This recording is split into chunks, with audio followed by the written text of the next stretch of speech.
Mr. Silent Channel. Kabanata 251 hanggang 255. Kailangan kong makita ito. 0251. Oo. Ye Fan, anong ginagawa mo? Si Ning Zimo at Feng Yueying sa gilid ay parehong natigilan, iniisip kung ano ang nangyari sa lalaking ito. Naspray din si Leng Zhu ng matigas na mukha. Pasensya na, Miss Leng Zhu, narito ang tissue para sa iyo. Kinuha ni Feng Yueying ang napkin at pinunasan ito para kay Leng Zhu. Ilang beses itong pinunasan ni Leng Zhu na nakapanlulumo sa kanyang sarili, bilang isang ahente, hindi siya masyadong mag-aalala sa mga hitsura. Mr. Ye, ano ang nangyayari sa iyo? Nagtataka si Leng Zhu. Chu Yunyao. Hindi ba siya isang negosyante? Paano siya naging scientist? Tanong ni Ye Fan. Kakaiba rin si Ning Zimo at Feng Yueying, alam din nila ang pagkakakilanlan ni Chu Yunyao. Tutal, si Chu Yunyao ang nangungunang celebrity sa Huahai Business Circle. Nakangiting sabi ni Leng Zhu, iyan lang ang pagkakakilanlan niya. Si Miss Chu ay isang out-and-out henyo, iyon lang ang masasabi ko. At saka, ang pagkakaroon ng isang businessman's identity package ay mabuti rin para sa pagprotekta sa kanya, ngunit sa kasamaang palad. Pareho pa rin ito ngayon. Leaked. Saglit na kumikislap ang mga mata ni Ye Fan, pagkatapos ay kinuha niya ang telepono at sinabing, tatawagan kita at kakausapin kita mamaya. Pagkatapos sabihin iyon, diretsong naglakad si Ye Fan sa isang sulok kung saan walang tao at idinial ang numero ni Xi Lin Yuan. Boss, paano ito, maayos ba ang lahat? Nakangiting sabi ni Xi Lin Yuan. Sabi ko Lao Xi, sinasadya mo ba akong guluhin? Mukhang nanlumo si Ye Fan. Ito, boss, ano ang sinasabi mo, hindi ako maglalakas loob na gawin ang iyong negosyo ng may 100 tapang. Nagtataka si Xi Lin Yuan. Sinabi ni Ye Fan, kung gayon, bakit gusto mong tulungan kitang protektahan si Chu Yunyao? Hindi mo ba alam kung gaano kahirap ang babaeng iyon? Noong nailigtas ko siya, hindi ka pa nakabalik sa China. Boss, don't tell me muntik ko nang makalimutan ang tungkol dito, pero may iba pang dahilan kung bakit ko sila hiniling na imbitahan ka. Ang relasyon ni Chu Yunyao sa iyo, sa palagay ko ay hindi ito isang malaking problema, ito ay pangunahin sa kanyang pananaliksik. Sa palagay ko ay lubos akong magiging komportable sa iyo, sabi ni Xi Lin Yuan. Oh, anong research? Napapikit si Ye Fan. Sinabi ni Xi Lin Yuan sa mahirap na paraan, boss, ito ay isang ganap na S-level na sekreto, hindi ko talaga masasabi sa iyo ng direkta. Sa katunayan, kahit ang mga dumating upang patayin si Chu Yunyao ay hindi alam kung anong uri ng eksperimento ang kanilang pinipigilan. Ngunit hanggat pupunta ka, sa iyong talento at pag-aaral, tiyak na mauunawaan mo ang ilang mga pintuan. Nangangati si Ye Fan nang marinig niya ito, at ngumisi, Kuya Xi, sinadya mong hilingin sa kanila na hanapin ako, pero gusto mo talagang makita ko ang pananaliksik ni Chu Yunyao, tama ba? Haha, boss, naiintindihan mo pa rin ako. Oo, kung para lang sa kaligtasan ni Chu Yunyao, hindi mo na kailangan pang lumabas, boss. Kung gusto mo talaga ng top-level expert, anyayahan natin ang babaeng Phoenix, sino ang makakasakit sa kanya. Gayunpaman, ito ay isang pagkakataon upang makita ang pagsasaliksik na iyon ng malapitan, sa palagay ko. Boss, maaaring kailanganin mong makita ito ng gusto, matigas na sabi ni Xi Lin Yuan. Pinaikit ni Ye Fan ang kanyang mga mata, I see, hindi na kita tatanungin pa, paprotektahan ko siya. Matapos ibaba ang telepono, huminga ng malalim si Ye Fan, naalala ang mga Shadow Warrior na tumulong kay Chu Yunyao na pumatay noong araw na iyon, ngunit naunawaan niya ang dahilan. Bumalik siya sa kanyang upuan at sinabi kay Leng Zhu, pumayag ako. Maaari mo lang sabihin sa akin isang araw ng maaga kung kailan mo gustong umalis. Si Leng Zhu ay natural na walang problema. Matapos iwan ang kanyang contact information, umalis siya kasama si Zhu Ji. Pagkatapos kainin ang mainit na palayok, iminungkahi ni Ye Fan na magdala ng 2 pumunta ang babae sa malapit na shopping mall para manood ng sine. Naisip ng 2 babae na medyo kakaiba ito, at pinuntahan nila ang isang lalaki at 2 babae, ngunit binanggit ito ni Ye Fan, at hindi sila tumanggi. Pagkatapos makabili ng movie tickets, pumasok na ang 3 sa sinehan, at nagsimula na ang movie. Hindi nagtagal, iniunat ni Ye Fan ang 2 kamay. Isa. Kaliwa at isang kanan, nakayakap sa 2 babae, ang mukha ni Ye Fan ay puno ng mapanuksong ngiti.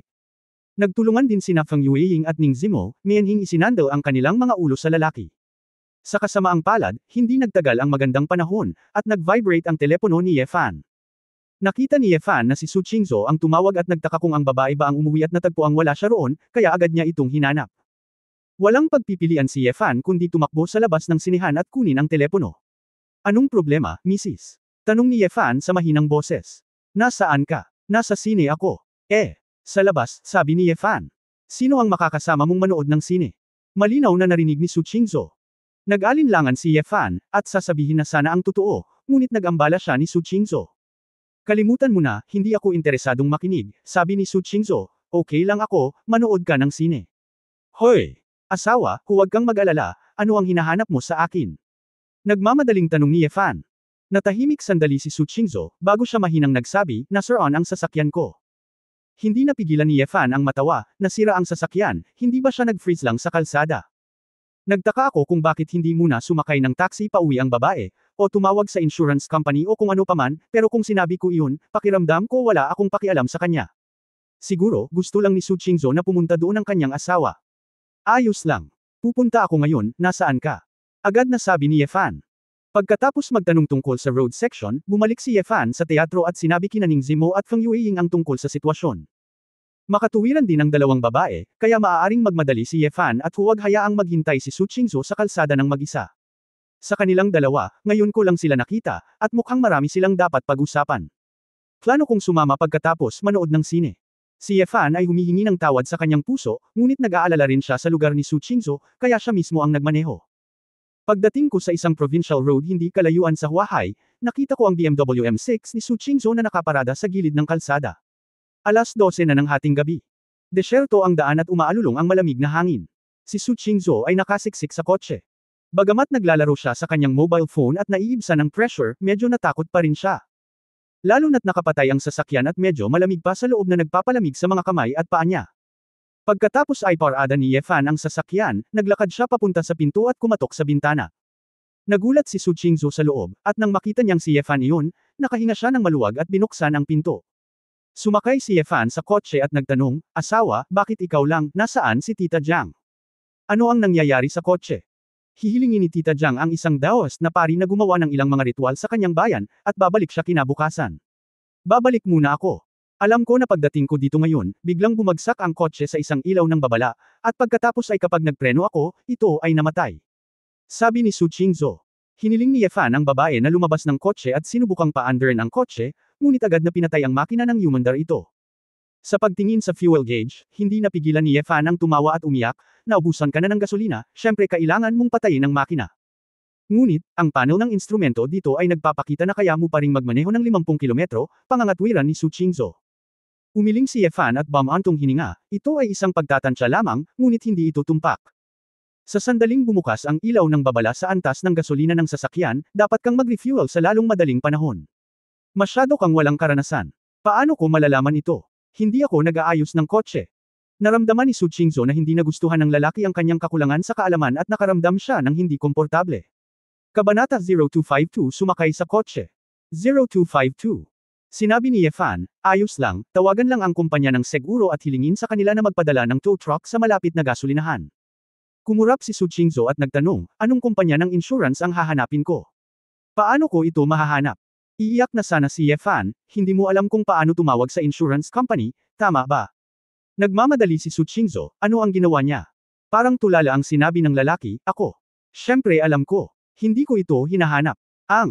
Sabi ng babae, tumakbo sa passenger seat, binuksan ang cabinet sa kotse, hinukay ang isang bangkos ng mga dokumento, at nagsimulang tingnan kung alin ang insurance. Gayunpaman, ang mga itim na ilaw ay nakakabulag, at hindi ko ito mahanap ng sabay-sabay. Ang lahat ng ito ay isang tumpok ng pagpapanatili at ang kotse mismo. Napakamot ng ulo si Yefan, asawa, hindi ba ang hawak ko sa kamay mo ang insurance policy? Tiningnan ni Su Qingzhou ng malapitan at nakitang ito talaga ang hawak niya, at namula ang mukha niya. For a moment, nabulag talaga ako. Sa wakas ay nakita ko na ang telepono at dinil ito. Dahil hating gabi na, halos isang oras ang paghihintay ng tow truck. Naramdaman ni Yefan na sobrang lamig, at dapat napagod ang isang babae pagkatapos ng mahabang pagmamaneho, at sinabing, asawa, pwede mo munang ihatid ang kotse ko pauwi, dito na lang ako maghihintay. Hindi, kaya ko ang sarili ko. Sinabi ni Su Qingzhou, maaari kang bumalik. Paano kung mag-freeze, 3 o 4 degrees na lang ngayong gabi, kaya kung pupunta ka sa kotseng iyon para buksan ang heater, maaari ka na lang umuwi, sabi ni Yefan.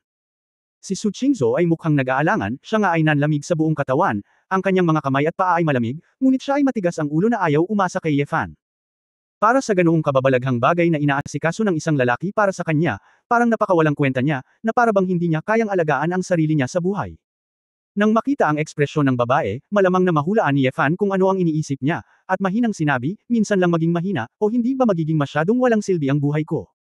Ito ay isang maliit na bagay lamang sa pang-araw-araw na buhay. Kung nilalamig ka, gulo. Mayroong maraming mga bagay sa kumpanya na naghihintay para sa iyo upang harapin. Tumingin si Su Qingzhou sa Lalaking puno ng tubig ang mga mata, tinikom ang mapupulang labi, at kakaibang emosyon ang kumalat sa puso niya. Gusto mo bang maging sobrang lamig? Gusto mo bang painitin kita? Si Yefan ay nagbigay ng masamang ngiti, sige, halika, yayakapin kita. Kasama niyan. Iniunat ni Yefan ang kanyang kamay, nagbabalak na kunin ang babae sa kanyang mga bisig. Nagmamadaling umiwas si Su Qingzhou, hindi ka masyadong mag-isip. Tapos babalik ako. Tumakbo si Su Qingzhou papunta sa likod ng Mercedes-Benz, at naunang nagmaneho pabalik. Nakita ni Yefan ang pag-alis ng sasakyan, at unti-unting nawala ang mga ilaw sa likod, at lumakad ng mag-isa. Sa labas ng sasakyan, nagsindi ng sigarilyo. Simula hanggang sa wakas, hindi nagtanong si Su Qingzhou kung sino ang kasama niya sa panunood ng pelikula, kung ito ba ay isang babae na talagang walang pakialam, o maaaring nahulaan ito ng isang babae, o iba pang dahilan. Biglang nalito si Yefan.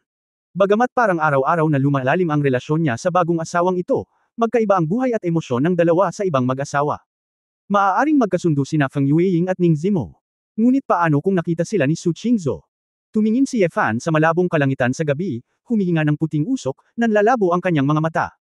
Makalipas ang halos isang oras, nang dumating ang dalawang nakakasilaw na ilaw, lumingon si Yefan, nakita ko ang isang trailer na papunta rito. Itinapon ni Yefan ang upos ng sigarilyo na hindi niya alam kung alin ang nasa kamay niya, lumapit siya at ngumiti at kumusta. Sa driver ng trailer. Matapos magtrabaho sa halos buong gabi, hindi nakatulog si Yefan pagka-uwi. Naka-on siya. Ang lampara sa silid, tiningnan ang teksto sa scroll, at pinag-isipan itong mabuti. Bago niya namalayan, maliwanag na ang langit. Inisip ito ni Yefan at sinunog ang scroll gamit ang lighter. Alam na niya ang nilalaman. Hindi na kailangang panatilihin ang mapanganib at makapangyarihang paraan na ito sa tunay na bagay. Nang marinig ni Yefan na lumabas si Su Qingzhou, alam ni Yefan na lalabas ang babae para mag-ehersisyo, dahil weekend ngayon. Sumunod din si Yefan sa training ground sa labas ng bahay, at sinimula ng sarili niyang nakatutuwang galaw na parang sayaw.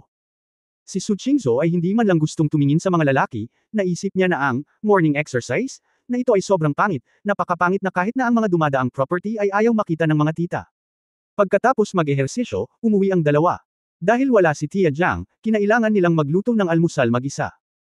Nang makita ni Su Qingzhou na pumunta si Su Qingzhou sa refrigerator para maghanap ng mga gamit, tinansya ni Yefan na magluluto siya ng dark food, at nagmamadaling sinabi, asawa, kumain tayo sa labas, maaraw ngayon sa labas, sumakay tayo, kumusta ang isang araw ng paglalaro.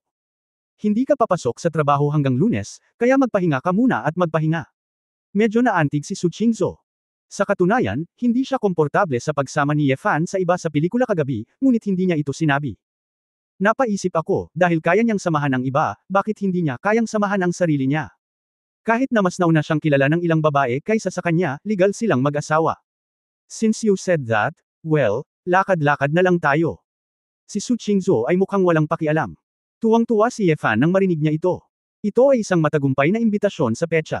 Dumating ang dalawa sa underground na garahe, nag-aalangan si Su Qingzhou kung anong sasakyan ang Ita Drive, ngunit naglakad si Yefan papunta sa kanyang bisikleta.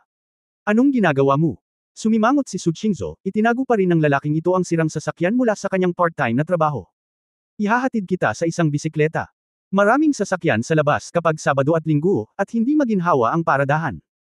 Ang mga masasarap na almusal ay nasa ilang maliliit na kalye at eskinita, kaya ang mga bisikleta ay napakaginhawa, nakangiting sabi ni Yefan. Nag-alinlangan si Su Qingzhou, kung gayon hindi ka mapapagod sa pagsakay. Ngumiti si Yefan at itinuro ang sarili, asawa, sa tingin mo ba ako ay tulad ng uri ng lalaki na may mga pisikal na problema? Biglang naalala ni Su Qingzhou, ang taong ito ay isang tagapagsanay, ang kanyang katawan ay napakalakas, kahit si Tita Jiang ay nagsabi na siya ay hindi maarok. Okay. Medyo sariwa pa rin ang pakiramdam ni Su Qingzhou sa kanyang puso, kaya pumayag siya. Sumakay ang dalawa sa kotse, at tumalikod si Yefan at sinabing, huwag mong hawakan ang mga kamay ko, yakapin mo lang ang bewang ko. Sinong gustong hawakan ka? Baliw ka. Sumakay ka dali. Binigyan siya ni Su Qingzhou ng puting tingin. Ngumiti si Yefan, at sa isang simpleng sipa, mabilis na lumabas ang sasakyan. Nagulat si Su Qingzhou, at hindi sinasadyang niyakap ng dalawang kamay ang baywang ni Yefan. Naisip niya na ang maliit na sirang kotseng ito ay magiging napakahirap, ngunit hindi niya inaasahan na sasakay si Yefan ng napakabagal na hindi siya nakakaramdam ng anumang pagtutol. Kasabay nito, ang kamay ni Su Qingzhou ay dumampi sa mga kalamnan ng tiyan ni Yefan, na puno ng puwersa ng pagsabog at parang kasing tigas ng bakal, na nagpang-inig sa kanyang buong puso. Hindi katakatakang napakalakas niya. Bulong ni Su Qingzhou sa kanyang puso. Medyo sira ang sasakyan mo, pero mukhang hindi naman masama.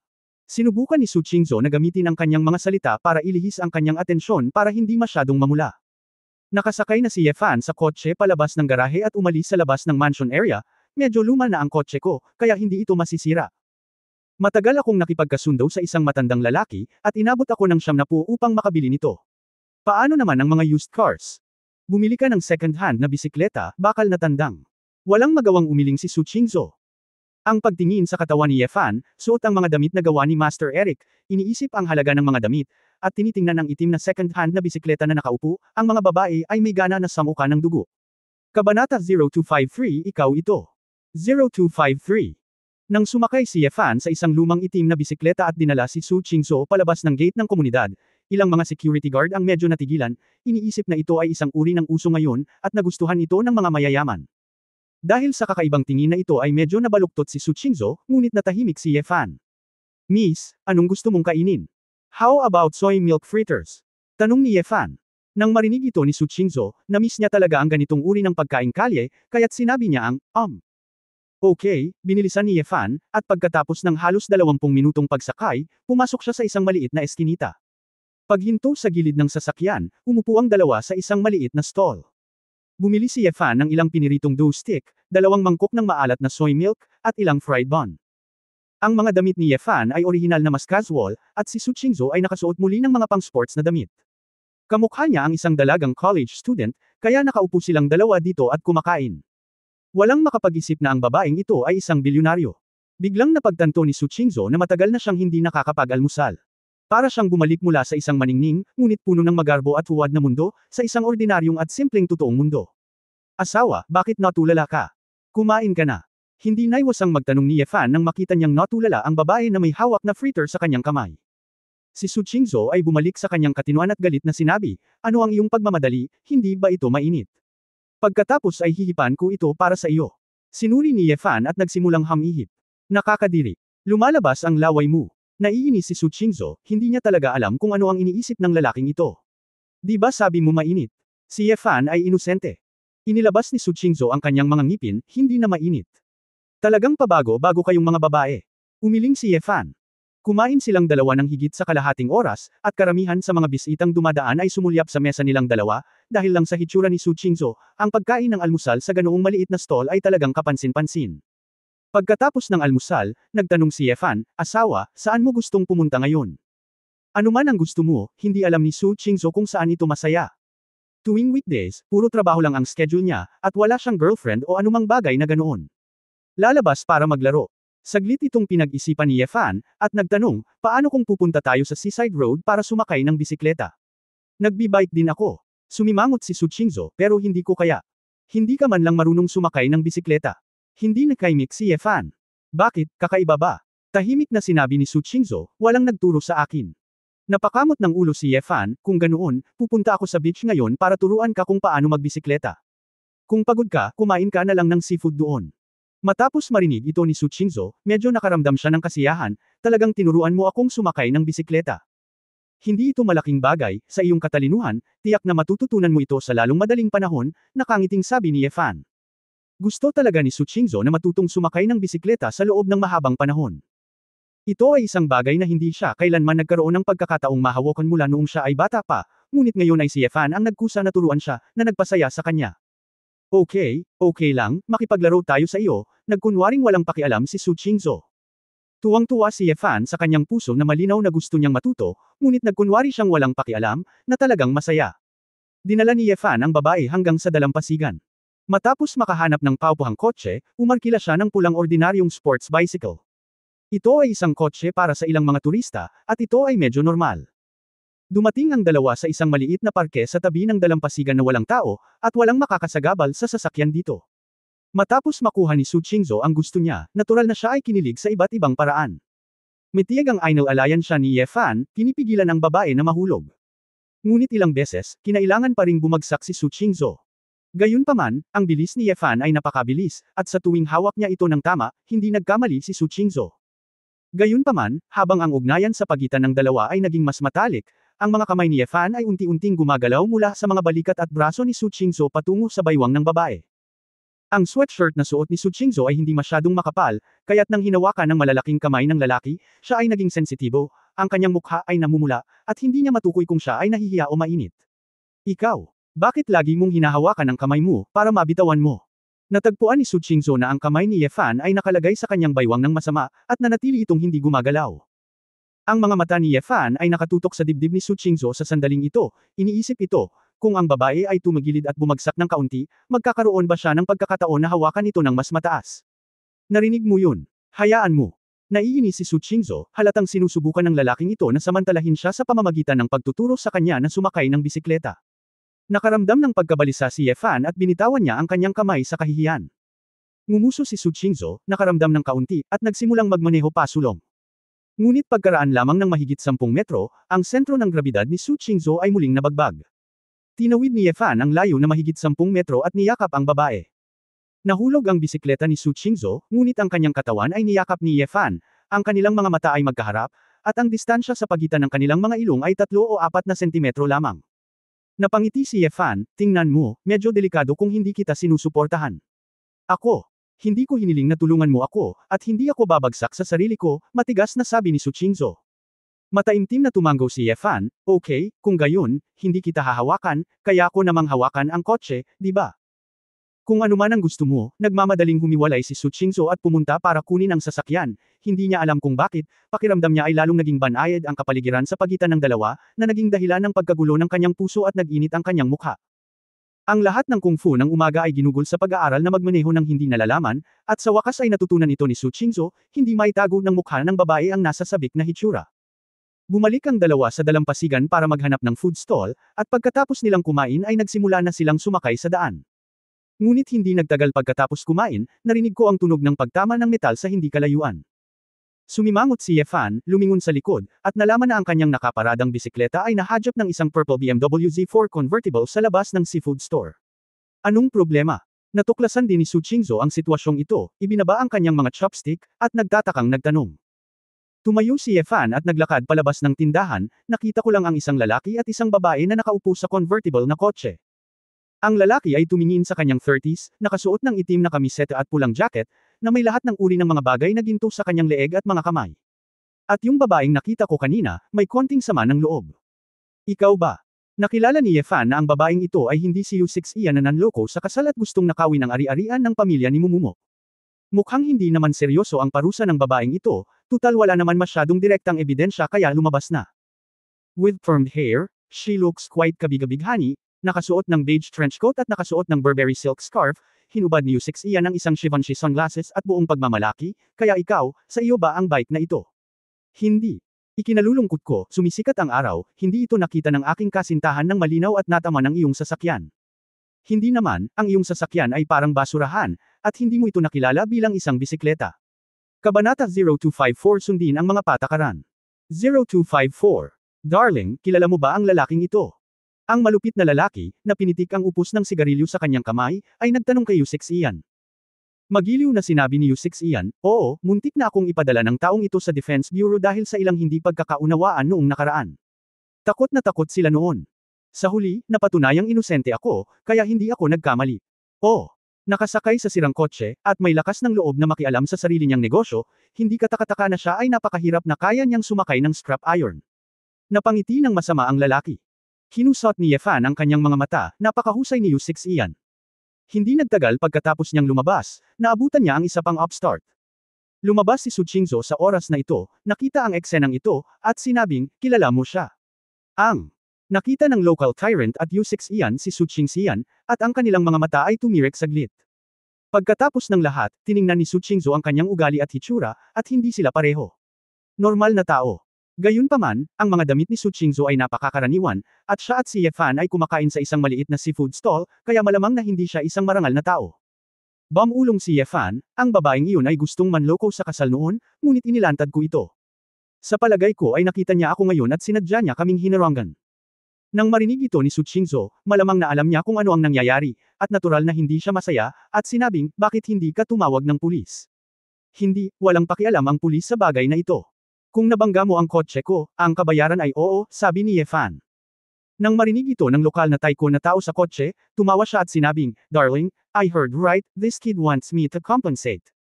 Humajijek din si U6 Ian, darling, nakakaawa siya, kung big deal, babayaran ko siya ng $100. Well, baka wala siyang pera para mag-taxi pa uwi. Ngumiti ang local tyrant at binuksan ang pinto at lumabas ng sasakyan. May sigarilyo sa bibig, pumunta siya sa harap ng sasakyan, itinuro ang deformed na bisikleta, at saka itinuro ang harap ng kanyang BMW Z4.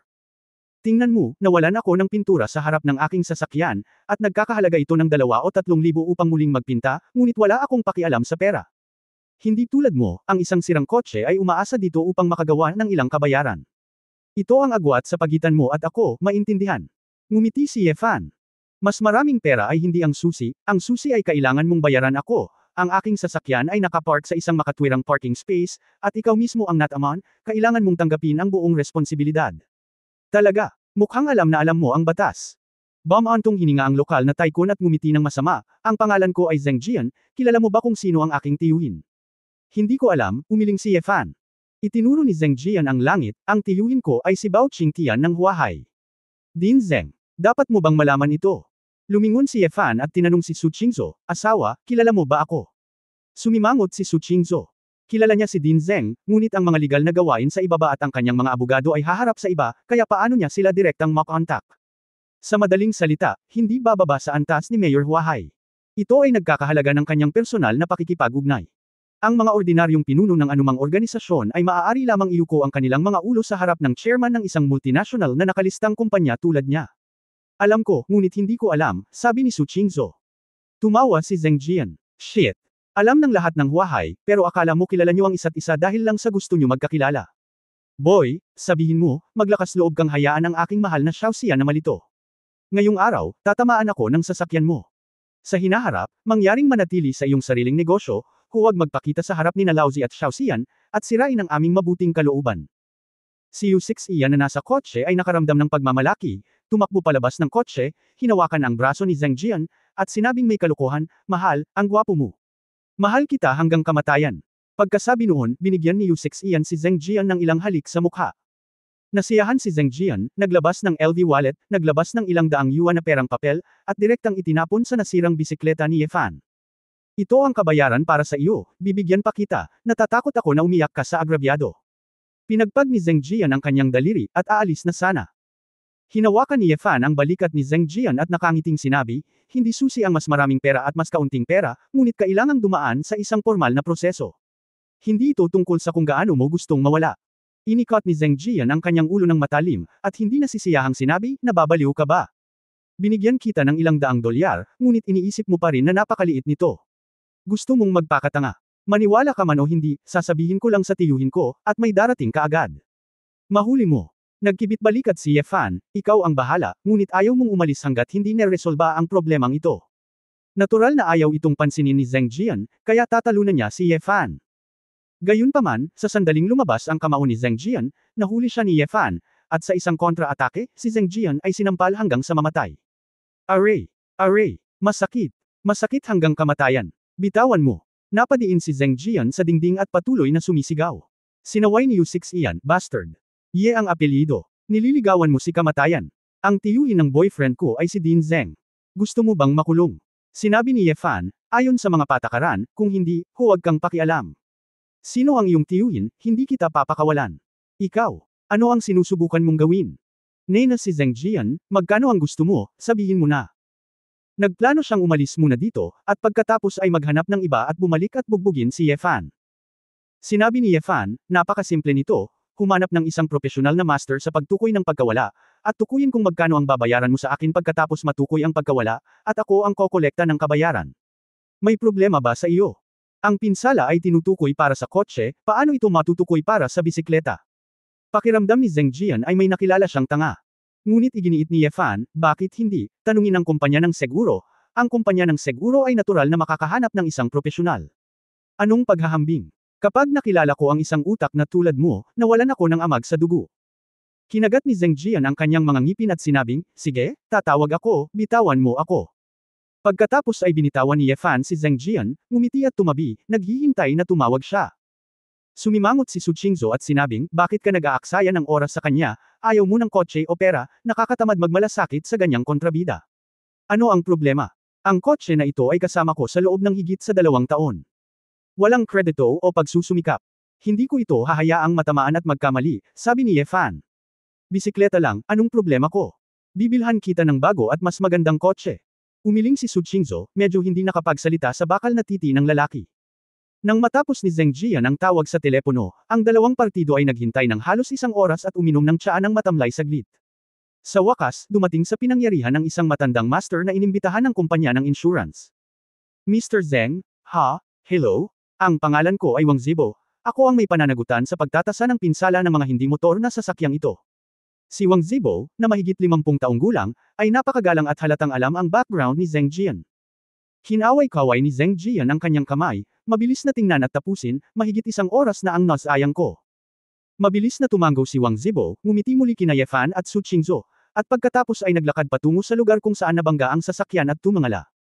Matapos manood ng ilang sandali, sumimangot si Wang Zibo, nagtaas ng ulo sa pagkagulat, tumingin kay Yefan, pagkatapos ay nagsulat sa isang listahan, kinuha ang kanyang mobile phone, at tiningnan ang impormasyon. Nang matapos, si Wang Zibo ay naglakad pabalik kina Zheng Jian at Yu Sixian, at sinabi sa mahinang boses, Mr. Zheng, lumabas na ang resulta. Bagamat hindi ito tumpak, malamang na ito ang numero. Si Zheng Jian ay umiinom ng milk tea kasama si Yu Sixian, at naiinip na sinabi. Napakaraming kalokohan, ilang daan. Itinulak ni Wang Zibo ang kanyang salamin sa pagbabasa at sinabing may bahagyang nahihiyang ngiti, ito.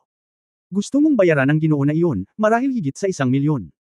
Path. Si Zheng Jian ay nag-spray ng lahat ng milk tea sa suit ni Wang Zibo, at si Yu Sixian, na nasa tabi niya, ay direktang nabulunan at umubo ng marahas. Kabanata 0255 Mga Burger. 0255. Fuck. Nasisiraan ka na ba ng isip? 100 na. Mahigit 1 milyon. Mahigit 700,000 lang ang BMW ko. Sigaw ni Zheng Jian. Narinig din ni Su Qingzhou ang numero at tumingin kay Yefan sa tabi niya na may pagtataka na ekspresyon. Nalaman ng babae na si Yefan ay may kalmadong ekspresyon sa kanyang mukha, na para bang alam na niya ang resulta noon pa man. Biglang nakaramdam ng lamig si Su Qingzhou sa kanyang likuran, iniisip ang nangyari kay Master Eric noong nakaraang pagkakataon, hindi kalmado ang kanyang puso. Maaaring ang lalaking ito ay sumakay pa ng isang maliit na sirang kotse, at mayroon siyang pambihirang kasaysayan. Pero hindi ba sa iba siya bumili ng used car sa halagang 90? Si Yu Sixian ay nababalisa din, at nagmamadaling sinabi, Master Wang, mali ba ang nabasa mo? O mali ba ang narinig namin? Mukhang naguguluhan si Wang Zibo, hindi ba ninyo alam ang pinanggalingan ng sasakyang ito? Akala ko alam ninyong dalawa. Kaya naman espesyal na hiniling ko sa akin na alamin ang pinsala. Ang isang bisikleta, napakatanda at napakatanda, maaari pa bang magkaroon ng umutot na pinagmulan? Sigaw ni Zheng Jian. Tumango si Wang Zibo, oo, ito ay isang anti-gang kotse dahil luma at luma na ito. Ito ay isang Hamburg na bisikleta na ginawa ng Yingguo Dunlop Company noong 1938. Dahil sa ang partikularidad nito sa panahon, maraming bahagi ang ginawa ng ang kotseng ito ay ang unang batch mula sa Helen at Ireland, at ito ay hindi na ipinagpatuloy noong 1953. Ang Humber ang nangungunang tatak sa koleksyon ng mga anti-gang bisikleta. Nakita ko na may logo ng hamburger sa ilalim ng kotse, at ang gitnang pattern ay magkahawak kamay.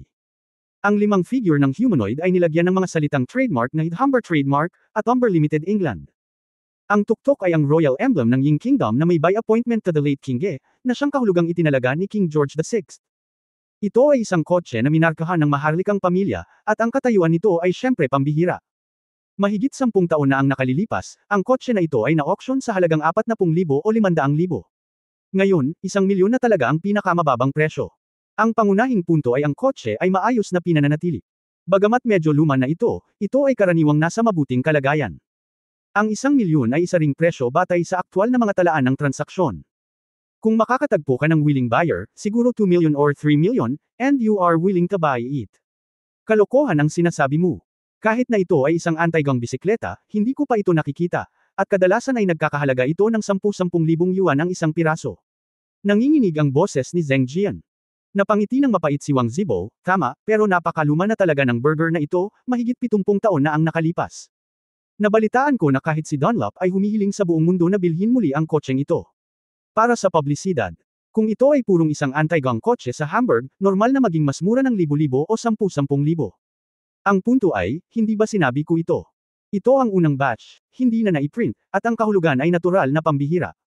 To be honest, ngayon lang din ako nabigla, kasi meron.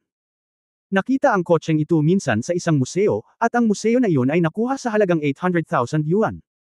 Sa katotohanan, napakabihirang para sa isang tao na sumakay sa kotse na ito. Dahil sa paliwanag ni Wang Zibo, hindi komportable sina Zheng Jian at Yu Xixian na parang nakain ng langaw. Nakatitig sila sa mata at hindi makapagsalita ng matagal. Bueno, naisip nila na natamba ng kanilang BMW ang maliit na sirang kotse ng isang tao, magbayad ng ilang daang kahihiyan at tapos na. Sino ang nakakaalam, ang kanyang BMW ay talagang maliit na kotse sa harap ng mga anti-gang bisikleta ng ibang tao. Siya, kahit na sumakay ng $1,000,000 na anti-gang kotse sa mga kalye, itong Yefan gaano katagal lumalaki ang kanyang utak. Bumalik din sa katinuan si Su Qingzhou, nanlaki ang maganda niyang mga mata habang nakatitig kay Yefan, bumili ka talaga ng used car. Wala bang nagbigay nito sa iyo? Talagang pinabili ko ang isang matandang lalaki. Matanda na raw siya para sumakay kaya pinabili ko siya. Hehe, sa bagay, kung hindi ka magbibisikleta, kakalawang at sayang, at ginagawa ko ito para sa kapakanan ng sasakyan, nakangiting sabi ni Yefan. Sinasadya mo, paano ka makakabili ng $1,000,000 na bisikleta sa halagang 70? Naawa si Su Qingzhou sa matandang iyon. Nagkibit-balikat si Yefan, hindi na magagamit ng matanda ang kotseng ito, kahit gaano pa kaganda ang sasakyan, kailangan mong sakyan ito. Binigyan ko ng bagong buhay ang kotse na ito. Hindi ito mas mabuti kaysa kumain ng alikabok sa storage room. Sa tingin mo ba ay hindi naiintindihan ng matanda? Baka may gusto din siya sa akin. Dahil madalas akong tumulong sa kanilang komunidad sa pag-aayos ng ilang tubo ng tubig at mga dekoryenteng kasangkapan ng libre, gusto niyang ibenta ito sa akin, kung hindi, kadalasan sa aming edad oo, sino ang gustong sumakay sa kotse na ito. Tumingin si Su Qingzhou sa lalaki na may komplikadong mga mata, kung gayon, bakit hindi mo sinabi sa akin noon, hiniling ko sa iyo na itapon ang kotse na ito. Hoy, hindi na kailangan, alam kong hindi mo talaga itatapon ang kotse sa labas, pumikit si Yefan. Nawala nang masabi si Su Qingzhou, humirit ng mahina, at bamulong, huwag kang umasta na parang kilalang kilala mo ako, at mabilis na lutisin ang problema. Ngumiti si Yefan, lumakad at nagsabi, paano ka, naisip mo na ba kung paano mawalan ng pera? Mukhang naiinis si Zheng Jian, tiyo ko si Din Zheng, how dare you ask me for 1,000,000? Baliw ka ba sa pera? Nagmamadali ring sinabi ni Yu Xixian, oo, mahal, ang taong ito ay malinaw na manloloko, bilasan mo at tawagan ang aking tiyuhin upang makita kung paano siya kumilos. Hindi mo na kailangang ipaalala sa akin. Nagmamadaling kinuha ni Zheng Jian ang kanyang mobile phone, nagsimulang tumawag. Hindi nagtagal, nakarating ang telepono, sinabi ni Zheng Jian na may agrabyado na tono, Tito, nahawakan ako ng isang tao, at ang bisikleta ng isang lalaki ay kumamo sa aking sasakyan, at gusto kong magbayad ng $1,000,000 na nagsasabing ito ay isang anti-gang kotse. Ano sa palagay mo tungkol dito? Nang marinig ito, napahiya si Wang Zibo sa gilid, at bamulong kay Yefan, Sir, siya ay may malalim na background, sa tingin ko ay malaki ang halaga nito, at mababayaran pa rin ito ng kanyang insurance. 500,000, bawasin ang 200,000, at hindi ito mag-aaksaya ng pera. Siyempre hindi papayag si Yefan. Sinasamahan siya ng antik na kotseng ito sa mga lansangan at eskinita. 2 taon na siyang part-time na manggagawa. Kailangang mamatay ang mga nagsumikap at kumikita ng maraming pera. Sinabi ni Yefan, hindi na siya kukuha ng $1,000,000. Kung gusto niyang tumawag sa isang tao para sa tulong, hayaan siyang tumawag sa kanya. Pero kung magpapatuloy ito, natatakot akong magdusa ka, Ginoo, magiliw ding payo ni Wang Zibo. Narinig ito ni Su Qingzhou sa gilid at nagsabi, kung maaari siyang tumawag sa telepono, hindi ba? Sabi ng babae, kinuha ang kanyang mobile phone, at nag-dial ng numero, ito ay ang pinagkakatiwalaang abogado ng pamilyang Su, si Zhang Rui. Abogado Zhang, may na-encounter ako, kaya mo yan para sa akin. Nagsalita lang ng ilang salita si Su Qingzhou at ibinaba ang telepono. Sa kabilang dulo, naramdaman na ni Zheng Jian na ang mga bagay ay maayos na pinangangasiwaan, at masungit na nagsindi ng sigarilyo. Bakit, may balak ka pa bang kumuha ng abogado? Sa tingin mo ba may magagawa ang isang abogado sa harap ng tiyuhin ko? Humajijek si Yu Xixian at yamakap sa tabi ni Zheng Fitness, mahal, hindi na ako makapaghintay na maaresto sila. Fair na, inaresto ako ng lalaking ito noong nakaraan, sa pagkakataong ito ay hinawakan niya ang porselana, hindi natin siya mabitawan. Ngumisi si Zheng Jian at sinabing, syempre, baby, huwag kang mag-alala, dadalhin ko ito sa Defense Bureau para manood ng magandang palabas mamaya. Nang matapos siyang magsalita, muling nagring ang telepono ni Zheng Jian. Tito ko, parang halos na-resolve na ang usapin, napakahusay ng tito ko. Kinuha ni Zheng Jian ang telepono at magtatanong na sana kung ano ang nangyayari, nang makarinig siya ng bulyo na nagmumula sa kabilang side ng telepono. Ikaw bastard! How dare you lie to me? Hahawakan ng chairman ng Jinxiu Group ang porselana mo. Napakalakas ng boses ni Din Zheng na malapit nang mabasag ang eardrums ni Zheng Jian. Natigilan at nanigas si Zheng Jian doon. Makalipas ang mahigit 10 segundo, nanginginig siya at nagtanong, Tito. Ikaw, anong sabi mo? Jinx You Group. Shareman. Pagtatapos ng kabanatang ito. For more videos, please like, share and subscribe.